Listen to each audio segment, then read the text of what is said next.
ये एक बिल्कुल नया एनिमे जिसका नाम है am I actually the strongest और ये है इसका एपिसोड 1। तो एपिसोड की शुरुआत में जो हमारा मेन कैरेक्टर होता है वो हमें बताता है कि 5 साल पहले मेरे जूनियर हाई स्कूल के 3rd ईयर के टाइम पर जब मुझे बुली किया गया तो मैंने अपने कमरे से बाहर निकलना बंद कर दिया और उसके बाद बंद होकर अपने कमरे में रहने लगा। बस उसके बाद ये हुआ। हम देखते हैं कि हमारा मेन कैरेक्टर अपना फोन चला रहा था तब अचानक उसके फोन से बहुत तेज रोशनी निकलने लगी एंड तब एक लड़की दिखाई जाती है जो बताती है कि कांग्रेचुलेशन, आपको चुना गया है रीइंकार्नेट होने के लिए। हमारे हीरो को समझ में नहीं आता कि क्या मैं अपने कमरे में मर गया हूँ। उसके बाद ये गॉडेस हमारे हीरो से बोलती है कि जिस नई दुनिया में तुम जाने वाले हो उसमें मैजिकल फैसिलिटीज होती है, इसी वजह से मैं तुम्हें ओवर पावर्ड स्किल देने वाली हूँ जिससे तुम्हारी नई जिंदगी बहुत अच्छी होगी। उसकी बात सुनकर हमारा हीरो सोचता है कि मुझे एक ऐसी जिंदगी चाहिए जो बिल्कुल शांत हो, बस दिन भर एनिमे देखते रहो और तब तक देखते रहो जब तक देखते देखते सोना जाओ। एंड उसके बाद वो रीइंकार्नेट होने के लिए रेडी हो जाता है। उसके बाद हमारा मेन कैरेक्टर बताता है कि मैं उन ओवर पावर्ड स्किल का अपनी जिंदगी जीने में इस्तेमाल करूंगा, बिल्कुल एक लेजी लाइफ जीने में। एंड उसके बाद हम देखते हैं कि हमारा मेन कैरेक्टर एक बच्चे के रूप में रीइंकार्नेट हो गया है एंड वहीं पर हम उस बच्चे के पापा को देखते हैं जो अपने बच्चे को देखकर अपनी बीवी से बोलता है कि गिव लॉट, ये बच्चा हम दोनों की निशानी, हमारा प्रिंस है और इसकी लेफ्ट रिस्ट पर इसके पास रॉयल इंसिग्निया का निशान भी है। उन दोनों को देखकर हमारा हीरो सोचता है कि यही मेरे पेरेंट्स होंगे। उसके बाद वो उस बच्चे का मैजिक लेवल चेक करवाते हैं। हम देखते हैं कि माना लेवल चेक करते टाइम वो क्रिस्टल बॉल बहुत ज्यादा चमक रही है और वहाँ पर उस बच्चे के पापा बोलते हैं कि ये बच्चा फ्लैश प्रिंस है जिसने डीमन किंग को डिफीट किया है और मुझसे हम दोनों से पैदा हुआ है। मुझे पूरा यकीन है कि इसका लेवल कम से कम 40 और 50 के बीच होगा, लेकिन जब वो आदमी चेक करता है तो उसका लेवल सिर्फ 2 होता है। ये सुनकर तो किंग बिल्कुल हैरान हो जाता है एंड उसके बाद वो बोलता है कि भगवान ये तो कुछ भी नहीं कर सकता। और वहाँ पर जो उसकी माँ होती है वो बोलती है कि अगर लोगों को ये पता चल गया तो ये बिल्कुल भी अच्छा नहीं होगा। उसके बाद वो दोनों ही कहते हैं कि हम लोगों से यही कह देंगे कि बच्चा पैदा होते वक्त मर गया। भाई ये सुनकर ना हमारे हीरो की हालत खराब होने लगती है कि मैं अभी तो पैदा हुआ हूँ, इतनी जल्दी मरने भी वाला हूँ। उसके बाद ये किंग बोलता है इस बच्चे को कहीं दूर जंगल में ले जाकर मार दो।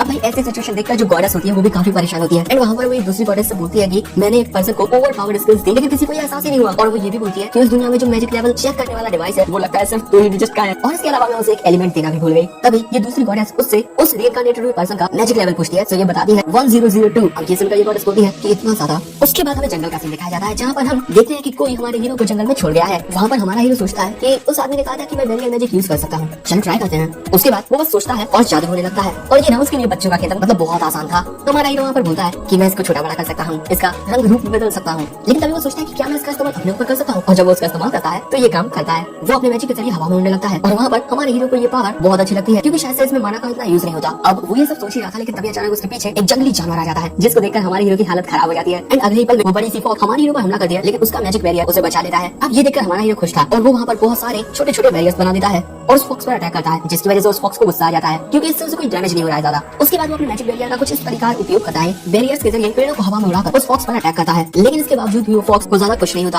अब ये देखकर हमारा हीरो सोचता है कि इन पेड़ों का हमला इसके लिए काफी नहीं था लेकिन तभी उसे आइडिया आता है। वो जमीन के काफी बड़े टुकड़े को उस फॉक्स पर गिराने वाला होता है। अब ये देखकर उस फॉक्स की हालत खराब हो जाती है। वो बोलती है कि रुको रुको रुको एक मिनट, मैं सरेंडर करती हूँ। लेकिन हमारे हीरो को समझ में नहीं आता कि सरेंडर आखिर किसने कहा एंड वो उस आवाज को इग्नोर करके अपना अटैक जारी रखता है। अब बेचारी फॉक्स उस अटैक से डरते हुए बोलती है कि मैंने कहा ना मैं सरेंडर करती हूँ। और अब हमारे हीरो को समझ में आ जाता है कि ये बोल रही है। उसके कुछ देर बाद वो फॉक्स हमारे हीरो को बताती है कि मैं अपना माना रिप्लेनिश करना चाहती थी इसलिए मैंने तुम्हें खाने के बारे में सोचा, मुझे पता नहीं था कि तुम इतने पावरफुल हो। लेकिन हमारा हीरो तो ठहराई बच्चा, सब कुछ बोल ही नहीं पाता। उसके बाद वो सोचता है कि क्या करूं, बात करने के लिए कुछ सोचना पड़ेगा। उसके बाद वो एक ऐसा बैरियर बनाने के बारे में सोचता है जो आपके थॉट्स को साउंड में रिफ्लेक्ट करता है और वो उस बैरियर को अपने गले के पास लगा लेता है। उसके बाद वो उस फॉक्स से हेलो बोलता है। ये देखकर वो फॉक्स बहुत ज्यादा हैरान हो जाती है। उसके बाद वो उस बच्चे से पूछती है कि तुम कौन हो, तुम तो न्यू बॉर्न बेबी लगते हो। तभी हमारा हीरो सोचता है कि मेरा नाम क्या था। उसे कुछ पता नहीं होता, सो वो उसे अपना नाम बताता है हारुतो। उसके बाद वो उसे बताता है कि मैं दूर एक किंगडम में पैदा हुआ था लेकिन लो माना लेवल होने की वजह से मुझे अकेला छोड़ दिया गया। उसकी बात सुनकर वो फॉक्स बोलती है लेकिन मुझे तो तुम्हारी बॉडी से इतना ज्यादा माना फील हो रहा है जो एक इंसान की लिमिट से बाहर है। और तभी वो फॉक्स उससे पूछती है कि कहीं तुम रीइंकार्नेट हुए डीमन किंग तो नहीं हो।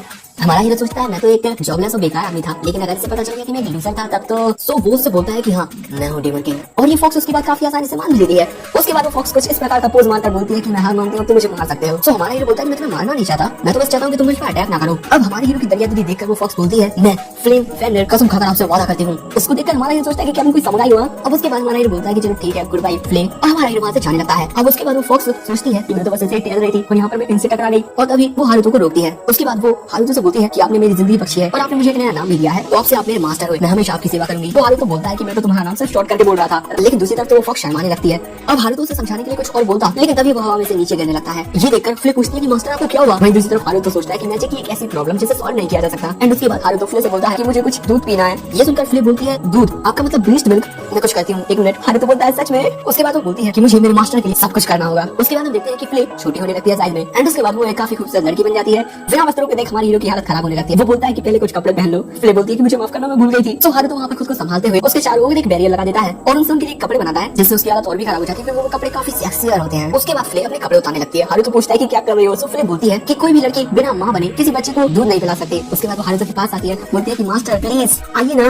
बेचारा छोटा सा बच्चा। उसके कुछ देर बाद फ्ले हारुतो से माफी मांगती है, उसने इतना अजीब जो किया है। लेकिन तभी अचानक फ्ले को कुछ आवाज आती है। वो बताती है कि कोई आ रहा है। वो हारुतो से पूछती है कि क्या मैं उन्हें मार दूं। तो हारुतो बोलता है कि नहीं, पहले हमें बातचीत करनी चाहिए। उसके बाद हारुतो 2 छोटे बैरियर बनाता है जिसकी वजह से वो दोनों एक दूसरे से टेलीपैथी कम्युनिकेट कर सकते हैं। उसके बाद हम देखते हैं वहाँ पर एक बंदा आता है। फ्ले उससे पूछती है कि आखिर तुम यहाँ क्या कर रहे हो। तो बंदा बोलता है कि मैं यहाँ पर उस बच्चे को लेने के लिए आया हूँ। सो फ्ले इसके लिए मना कर देती है। सो वो आदमी पूछता है कि आखिर तुम मुझे किस हक से रोक रही हो। सो फ्ले उसे मुस्कुराकर बताती है कि ये कुछ टाइम पहले मेरे मास्टर बने हैं, इसका मतलब ये मेरे हुए। हारुतो सोचता है कि क्या मैं इसके लिए राजी हुआ था, और वहीं दूसरी तरफ वो आदमी बोलता है कि ये मेरे रिलेटिव का बच्चा है, अच्छे सर्कमस्टेंसेस की वजह से उसे यहाँ पर छोड़ना पड़ा, लेकिन मैं उसे लेने के लिए आ गया हूँ। सो फ्ले पूछती है कि जब छोड़ दिया था तो क्यों आए हो।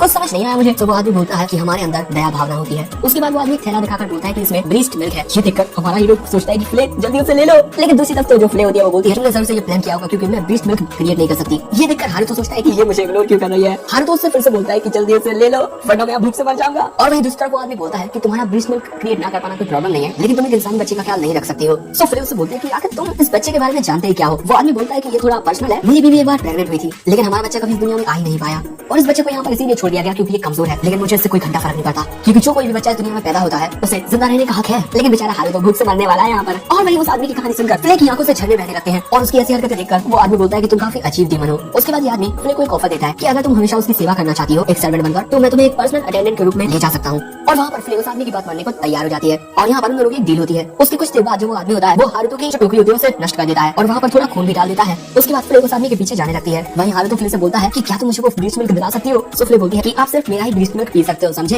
हारुतो हमसे पूछता है कि क्या कोई मजाक कर रही है। उसके बाद हमें बड़ा सा पैलेस दिखाया जाता है और हम देखते हैं कि हारुतो बड़ा हो गया है क्योंकि जब से 9 साल गुजर चुके हैं। वहाँ पर हारुतो हमें बताता है उसका ओरिजिनल प्लान था कि वो यहाँ से चला जाएगा जब वो दूध पीना छोड़ देगा, लेकिन यहाँ पर इन्होंने मुझे इतना प्यार दिया कि इनके प्यार ने मुझे यहाँ से जाने ही नहीं दिया। लेकिन हाँ, यहाँ पर भी एक दिक्कत है, ये जो प्यारी क्यूट लड़की है ना, ये मुझसे नफरत करती है। एंड उसके बाद फ्ले उन सबके लिए खाना लेकर आती है। उसके बाद जब फ्ले इस बच्ची को खाना सर्व करती है तो ये बच्ची फ्ले को गुड मॉर्निंग बोलती है। उन दोनों को इतने अच्छे से देखकर हारुतो सोचता है कि ये फ्ले के साथ कितने अच्छे से बात करती है। उसके बाद क्या फ्ले से पूछती है कि क्या आज वो उसके साथ फिर से खेलेगी। सो फ्ले बोलती है कि मुझे लॉर्ड हारुतो का ख्याल रखना है। सो नहीं, लेकिन हारुतो बोलता है कि फ्ले तुम उसके साथ खेलो। सो फ्ले भी रेडी हो जाती है और इसे केयर काफी खुश थी। उसके बाद जो हारुतो होता है वो फ्ले और केयर को खेलते देख रहा था, लेकिन तभी वहाँ पर उसकी मॉम आती है जो उससे बोलती है कि तुम बिल्कुल परेशान मत हो। सो हारुतो बोलता है कि मैं परेशान नहीं हूँ। सो उसकी मॉम बोलती है लेकिन देखकर तो ऐसा नहीं लगता, और वो ये भी बोलती है कि वो रीजन जिसकी वजह से शार्लोट तुम्हारे साथ इतना शाय बिहेव करती है वो ऐसा इसी वजह से क्योंकि उसे अपने ही उम्र के लड़के के साथ बात करना नहीं आता। हारुतो पूछता है सच में। सो उसकी माँ बोलती है तुम देख ही सकते हो कि वो फ्ले के साथ कितने अच्छे तरीके से खेल रही है, लेकिन तभी हारुतो परेशान होकर सोचता है कि कहीं ऐसा तो नहीं है कि चार को पता चल गया है कि असल में मैं एक 30 साल का आदमी हूँ। अब बेचारा हारुतो और भी परेशान हो जाता है क्योंकि जो छोटी बच्चियां होती है उन्हें बड़े आदमियों के साथ खेलना बिल्कुल पसंद नहीं होता। उसकी माँ बोलती है कि इतना ड्रामा मत करो, एंड मेरे पास एक आइडिया है, तुम चार के लिए कुछ स्पेशल क्यों नहीं करते। जब वो देखेगी कि तुम एक बहुत ही अच्छे रिलायबल बड़े भाई हो तो शायद से उसका दिल तुम्हारे लिए बदल जाए। वही हारुतो बोलता है कि मुझे तो कुछ समझ में नहीं आ रहा कि मैं क्या करूँ। उसके बाद उसकी माँ बोलती है कि तुम हमारे फाइन स्टेट्स के वारिस हो, इसी वजह से तुम्हें हमेशा अपने कमरे में न रहकर बाहर भी जाना चाहिए और उसके साथ खेलना चाहिए, और तुम्हारी माँ होने के नाते मैं भी पूरी कोशिश करूंगी कि तुम दोनों एक साथ रहो। उसके बाद हम हारुतो के कमरे में दो हारुतो देखते हैं। वहाँ पर हारुतो बोलता है कि मुझे यहाँ से जल्दी चले जाना चाहिए, लेकिन अगर मैं गया तो फ्ले भी मेरे साथ जाएगी और शायद से ऐसा करने की वजह से चार मुझसे और भी नफरत करने लगेगी। और अगर मैं फ्ले को यहाँ पर छोड़कर गया तो फ्ले जरूर से ऐसा कहेगी कि अगर मैं मेरे मास्टर के साथ नहीं रह सकती तो मुझे जिंदा रहने का कोई हक नहीं है, आखिर मैं करूँ क्या। और वहाँ पर वो अपने सामने वाले हारुतो से पूछता है कि तुम्हें क्या लगता है क्या करना चाहिए। उसके बाद हारुतो हमें बताता है कि 9 सालों तक मैं जितना बैरियर मैजिक के बारे में सीख सकता था मैंने सीखा और इस रोबोट कॉपी को बनाने की कोशिश की, लेकिन अभी भी ये ना बात कर सकता है ना हिल सकता है। एंड तभी हारुतो सोचता है कि अगर मैं यहाँ से जाना चाहता हूँ वो बिना किसी को सेट किए तो मुझे फ्ले का भी यहाँ पर पुतला बनाना चाहिए। लेकिन तभी उसे उसके पापा की आवाज आती है जो बोलते हैं कि हारुतो मेरे साथ आना। उसके बाद हम हारुतो को उसके पापा के साथ देखते हैं जो हारुतो को आज से तलवारबाजी सिखाने वाले हैं। उसके बाद वो हारुतो से बोलते हैं कि तुम्हारा माना लेवल बहुत लो है, इसी वजह से तुम्हें दूसरी स्किल्स को डेवलप करना होगा या फिर तुम्हें कुछ और पसंद है। हारुतो से बोलने वाला था कि मुझे कमरे में अकेले रहना पसंद है, लेकिन तभी वो खुद को संभालता बोलता है कि मुझे एशियन मैजिक सीखना पसंद है। उसके बाद सुनकर उसके पापा बोलते हैं अच्छा तो तुम्हें मिथिकल एरा के लॉस्ट मैजिक के बारे में सीखना पसंद है, मुझे लगता था तुम अपने कमरे में बंद है बस आराम करते हो, लेकिन तुम भी अपना बेस्ट ट्राई कर रहे हो। उसके बाद हारुतो वहाँ से जाने की कोशिश करता है, लेकिन उसके पापा उसे रोकते हैं और बोलते हैं कि तुम्हें अभी भी तलवारबाजी सीखनी होगी। हारुतो सोचता है कि लगता है मुझे सीखना ही होगा।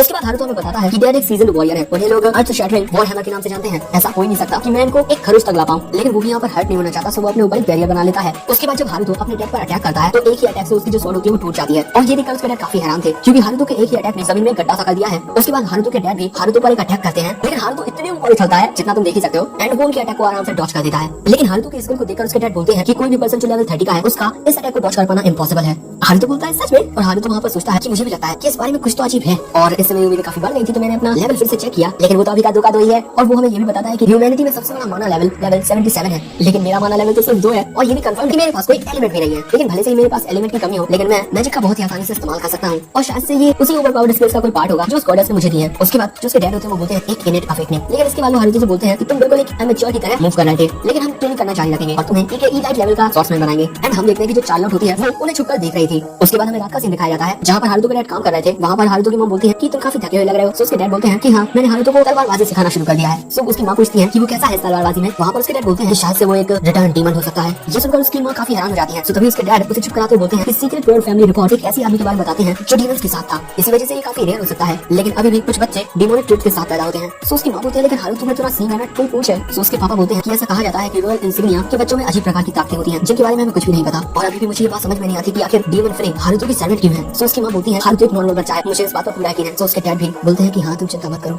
मुझे भी यही लगता है, और चाहे कुछ भी हो जाए हम पूरी कोशिश करेंगे कि हमारा बच्चा एक अच्छी खुशहाल जिंदगी जिए। और वहीं पर हम चार्लोट को देखते हैं जो कि उनकी सारी बातें सुन रही थी, और वो वहाँ पर बोलती है कि हारुतो एक डीमन हो ही नहीं सकता। लेकिन हारुतो वो कुछ और बोलती है, लेकिन तभी वो सो जाती है। एंड इसी के साथ ही एपिसोड समाप्त हो जाता है।